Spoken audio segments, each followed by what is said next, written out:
Alright, what's going on, guys? gdoggcasey here, bringing you another StarCraft 2 Heart of the Swarm replay here, this time featuring the blue Zerg in the top left corner, representing Team Unrivaled. He is the barcode Zerg, known as Mashu.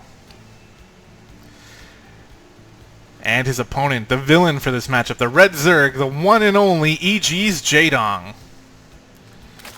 Of course, it's not Jadong, it's just a copycat Zerg player, but let's see if he's capable of playing up to Jadong's style. ZVZ is something that that Jadong really excels at, so we'll see.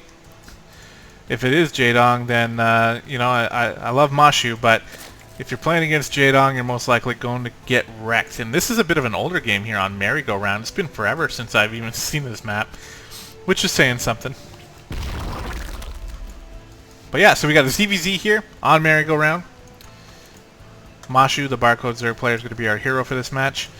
And while we wait for things to develop, as it looks like we're not seeing any early ZVZ shenanigans, at least not yet, let me just tell you guys, if you want me to cast your replays, make sure you send me those replays at gdoggcasey, SC2 at gmail.com, and I'd be happy to cast them for you.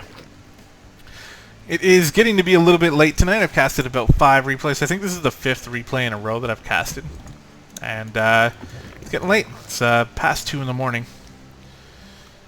So, yeah, I think this is going to be the last one for tonight. But I love it when I can get a bunch of replays casted all at once, because it just makes me feel good knowing that there's a backlog of replays waiting to be uploaded, because I actually ended up uploading every single replay I had casted, and then had a couple days in a row where I wasn't able to cast any. So I was a little bit stuck for content, but getting a little bit caught up tonight.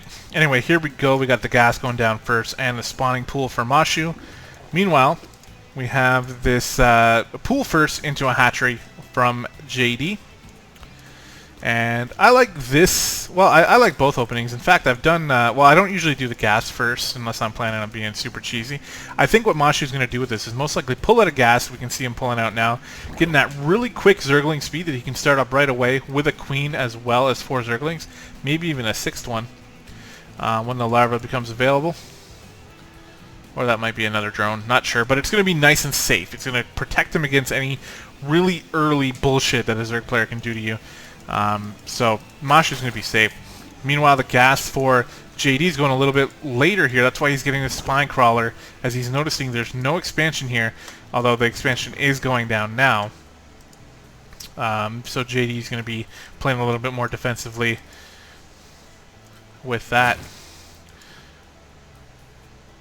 So these links going to be moving across the map for Mashu, going to try to see what they can see. I don't think he's spotted anything with an Overlord yet. No, Overlord went the wrong way first, so he doesn't quite know what's going on. He's going to get his first look at that right now as the 4 links move in. Speed is still a little bit of ways off, so he's got to be a little bit careful with these links. Doesn't really want to take you know, a fight against 2 links and a queen, for example, but just going to scatter around, probably try to poke into the main. Zergling speed will finish soon enough. He'll be able to do that. Following up with a Baneling nest. Nice idea here. No drones. I mean, the natural's not ready yet, so he can actually be a little bit aggressive with this, although he is droning up behind it. So he hasn't really made too many Zerglings. And now that speed's done, he's going to come back in, do a little bit of poke around, try to see what he can see. But the Queen's trying to get in position. Nice block there, not letting the Zerglings up. Spinecrawler has moved down into a good position, and Mashu has to play in the dark a little bit with a later expansion.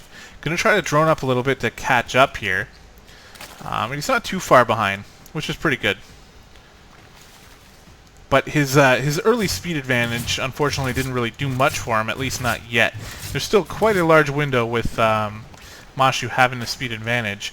And we see a few lings pulling up here. I think this is just for defense. JD's probably expecting there to be a little bit of a follow-up, considering the gas was planted so early. But yeah, so he's made a few extra links, but he's continuing to drone up behind it. While Mashu on the other end is looking to mass up a few more links. He's got a couple Banelings morphing in at home. I wonder if he expects an attack coming out of JD here. Could be. I mean, Zergling speed is finishing now, but there's really not a lot of lings. So the lings that are popping out for Mashu right now are going to be more than enough to deal with this, especially with the Banelings here.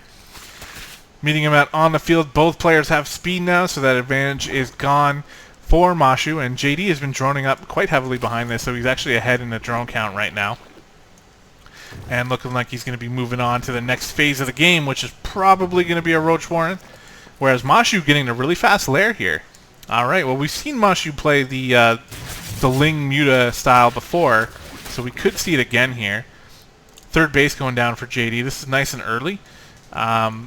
And actually, I don't think, yeah, I mean, the Overlords haven't really been in position for Mashu, so he doesn't have any idea about this right now, even though he's got the Lings on the field to be able to pressure that. And I thought we were going to see Mutas, but there's a Roach Warrant going down for Mashu, so forget that. Lair going down for JD. And I mean, this early third base for JD automatically has me giving him the advantage here. But just as I say that, the Mashu Ling spots it out. So he knows that he's got a target now. He can put some pressure on there if he can. So he's immediately moving the Lings over to the third base to try to get some damage done. But JD's ready for this. He's got a lot of Lings already on the field. Completely skipped Baneling Nest, by the way, did JD, I believe. Yeah, I don't see it anywhere. So no Baneling Nest. Every time I try to do that, I just die. So that's not fair. There's a ton of Lings on the map for JD now as he's moving into drones to follow this up. He's got a lot of Lings, so he can have that map awareness, that map pressure, and force Mashu back home. Meanwhile, droning up behind it is a really good play, forcing Mashu to make some units and be scared of an attack. But we see that he's just getting some drones out, and he's already got that third base half saturated. Just one more little round of drones, and he can be done with that for now. He's already producing roaches, as is Mashu. Upgrades are pretty even. Mashu has a few seconds advantage here, so he might be able to use that to his advantage. Lings are streaming across, but they're going to get slammed on from the Lings of JD, and a couple roaches helping out as well. Nice scout from JD. Goes into the main, sees what he can see. There's no Spire, so he feels pretty confident that he can stay on roaches. Doesn't have to make a Hydra Den or anything like that, or an infestation pit. And, I mean, the third base is going down now for Mashu, as there's a bit of a skirmish over here. The Baneling's hitting some okay hits, but the roaches for JD are just too much now. +1 and speed about to finish for Mashu, but there's a lot of roaches here for JD, so he's not really going to be able to get any damage done. It looks like he's just going to try to keep his own map pressure on JD so he can drone up his third a little bit, but JD's fully saturated now, so he can literally go into full roach production, which it looks like we're seeing now, and just do so much damage. So he's moving across the map. He's got the upgrades evened out now, so it's an even fight between these roaches, and Mashu's going to have to pull back now. He's making mostly roaches, so he should be able to defend against this pretty nicely and not really take too much damage, but for him, so for JD already having his third base droned up, we can see he's ahead by like 25 drones here as he's coming in now for another attack. He's got that part of the game out of his mind. He's like, I have enough drones. I don't ever have to drone again for the next like 25 minutes, so I can just only make roaches, as he's trying to do some damage here. Mashu taking some significant damage, but the defender's advantage should be enough.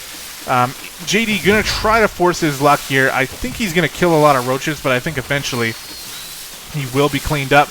Although the reinforcements are doing pretty well here for JD, killing all the roaches of Mashu. If he can get this spine crawler down, oh wow! Well, there you go. So there's a GG. And see, this is what I really like about Mashu, is he sends me replays where he doesn't win them. So I tend to get into a mindset where, well, the hero is going to win the game. So I wonder how Mashu is going to pull himself out of this. But, I mean, he didn't. So thank you very much. I appreciate that, because it keeps things interesting. And I hope that that you other guys who send me replays will, take a page out of his book, because it just keeps things interesting, right? So a lot of times I know that you guys are going to win your games, and that's fine. Like, I don't have anything against that. And I want you to keep sending me your wins as well.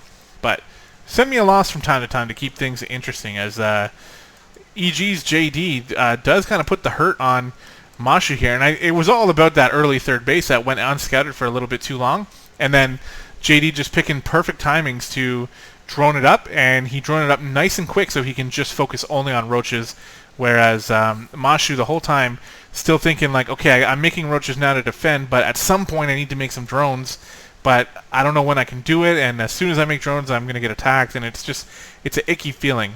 So that's why I like what JD did here, where he just got it done and over with early on, and then went full unit production, and we see how it worked out for him there. Very nicely played. Again, thank you, Mashu, for sending me that game. I really do appreciate that. I hope you guys enjoyed it at home watching on the YouTubes. And yeah, if you did enjoy it, let me know in the comments. I'd like to hear it. Either way, thanks very much for watching. This is going to be the last replay I cast tonight. I'm going to go to bed, but I appreciate your views and hope you have a good rest of your day as well, and I'll see you later.